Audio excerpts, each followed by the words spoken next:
Hey, today you're gonna learn one very simple but effective trick to help you give better answers when people ask you questions in English. Let's go.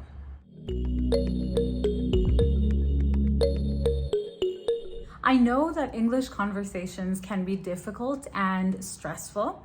Sometimes people ask you questions that you were not prepared for or you didn't expect, and this can make you nervous and a little stressed. You might not know how to answer these questions. You might not know how much or how little detail to give, what words to use, when to stop, and so on. All right? So here is what you can do in order to give better, more natural, and more interesting answers when you are having a conversation or a discussion in English. Here's what you have to do. Clearly answer the question and then give reasons, details, or examples. Now notice that I said or, not and, okay? So don't go crazy with this. You don't have to give multiple reasons, multiple details, and multiple examples right away. Of course, the conversation can develop, the discussion can go further, and at that point, of course, you can add some more details if necessary.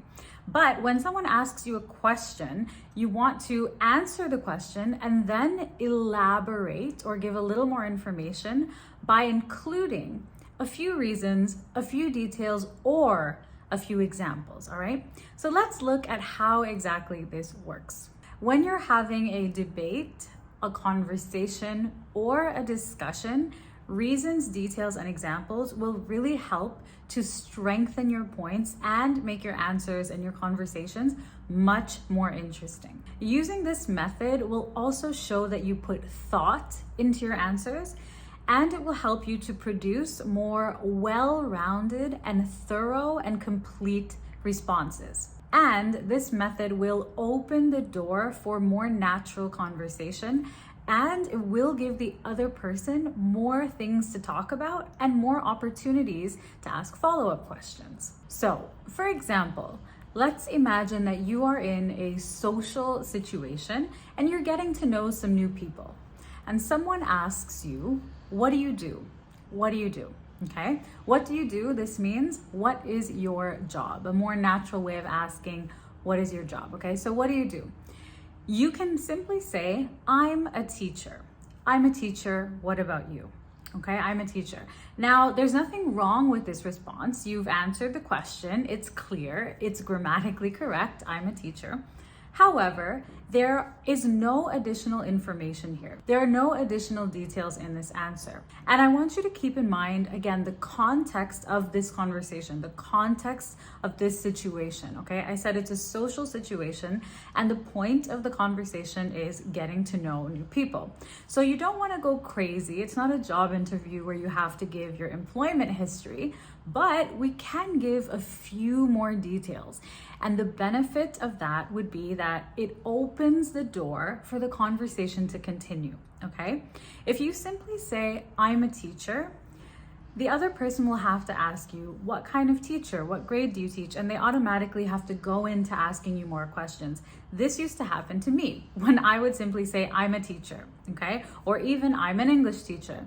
The automatic next question would be, what grade do you teach? Okay, so I already can predict how this conversation is going to go. So instead, I can go ahead and give a little bit more detail to give my listener a more well-rounded and complete answer so that we can kind of continue our conversation more naturally, all right? So our original answer was, I'm a teacher. An alternative answer with some more details would be, I'm a middle school English teacher. I absolutely love it. The kids can be challenging, but honestly, it's a fantastic job. It's really rewarding. Okay, so with this answer, you've given more details. You have said what kind of teacher you are, a middle school English teacher. You've also given some information about how you feel about the job. Now, of course, this depends on the situation, all right? But we are imagining that this is a social situation where we're getting to know people, and that means that we would like some more information about them, okay? Let's look at another example. Imagine that you are talking to a friend of yours about a new restaurant that has opened in your area. So you've been to this new restaurant and your friend hasn't been there yet. So your friend asks you, what do you think of the new restaurant, or how was this new restaurant? Okay. A simple answer could be, it wasn't great, or I didn't love it, or I wasn't too impressed. Okay, so the restaurant wasn't great. Again, nothing is wrong with these answers. They are all correct. However, they don't provide any additional information, which means your friend would need to ask you more questions in order to get some more information. So instead, you want to give some reasons in this situation, okay? So we want to develop this answer a little bit by giving some reasons. So an alternative answer might be, honestly, it wasn't great. The food was okay, but the service was pretty bad and it was expensive for what it is. I think there are a lot of other better restaurants in the area, but I know they just opened, so I'll try it again in a few months and see if they've improved. Now, this is a much more comprehensive answer. It's much more helpful for your friend in this situation and in this context, okay?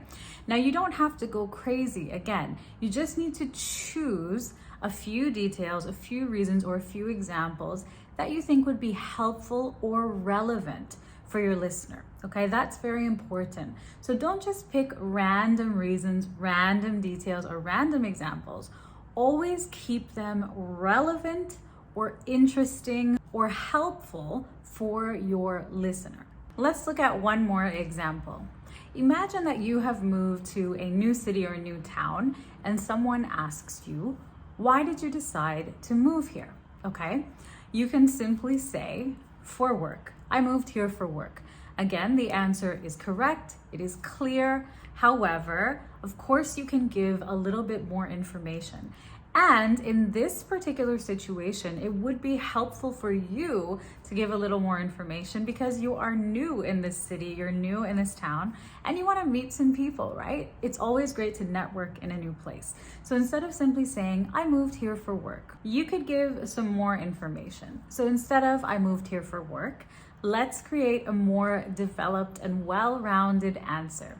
Instead, let's say, I actually moved here for work. I got a great offer at a new marketing firm that just opened up, and my family and I thought it was time for a change. We've been here a couple times and we love the city, so we decided to move. So with this answer, you've given a little bit more detail. You still mentioned that you moved for work, but you also mentioned what type of work you do, and you mentioned that you have a family. You haven't gone into so much detail where your answer is too long or too personal, but you've just developed the answer a little bit more. So let's summarize or recap this technique. When someone asks you a question, a way to give a better answer is simply to give some reasons, some details, or some examples. Remember that this approach is for conversations or discussions or debates. Now, I can make another lesson completely about debates if you like. If you're interested in that, let me know down below in the comments. With this approach, it's important to keep in mind that you don't want to give all three, okay?